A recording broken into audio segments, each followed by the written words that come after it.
రాగి ఇత్తడి ఐటమ్స్ ఈజీగా క్లీన్ చేయడం ఎలా అనేది ఈ వీడియోలో అయితే చూసుకుందామండి. హాయ్ హలో నమస్తే, welcome to my YouTube channel simple start. సింపుల్గా మన కిచెన్లో ఉండే రెగ్యులర్ ఐటమ్స్తో అయితే ఈ టిప్ అయితే ఉంటుందండి. ఈ టిప్ అయితే ఫాలో అయిపోండి, డెఫినెట్లీ ఇదైతే వర్క్ చేస్తుందండి. దీనికి కావాల్సిన సింపుల్ ఐటమ్స్ అయితే ఒకటి గోధుమ పిండి 1 టీ స్పూన్ దాకా కావాలి. అలానే రెగ్యులర్ సాల్ట్ 1 టీ స్పూన్ దాకా తీసుకోవాలండి. వెనిగర్లో కొంచెం వాటర్ కలిపి వెనిగర్ని తీసుకోవాలి. వెనిగర్ లేనట్లయితే ఒక హాఫ్ లెమన్ అయినా ఉంటే సరిపోతుందండి. ఇప్పుడు సాల్ట్ 1 టీ స్పూన్లో 1 టీ స్పూన్ గోధుమ పిండి వేసుకొని దాంట్లో వెనిగర్ వాటర్ ఏదైతే ఉందో ఆ వెనిగర్ వాటర్ వేసుకొని మనం మెత్తగా పేస్ట్లా అయితే చేసుకోవాలండి.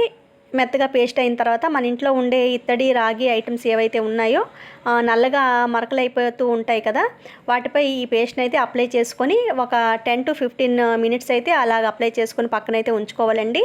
10-15 మినిట్స్ అయిపోయిన తర్వాత ఒక స్మూత్ స్క్రబ్బర్తో, ఎక్కువ ఫోర్స్ అవసరం లేదండి, నార్మల్గా మనం రబ్ చేసినా సరే దానిపైన ఉండే నల్ల మచ్చలన్నీ అయితే పోతాయండి, క్లీన్ అయిపోతుంది.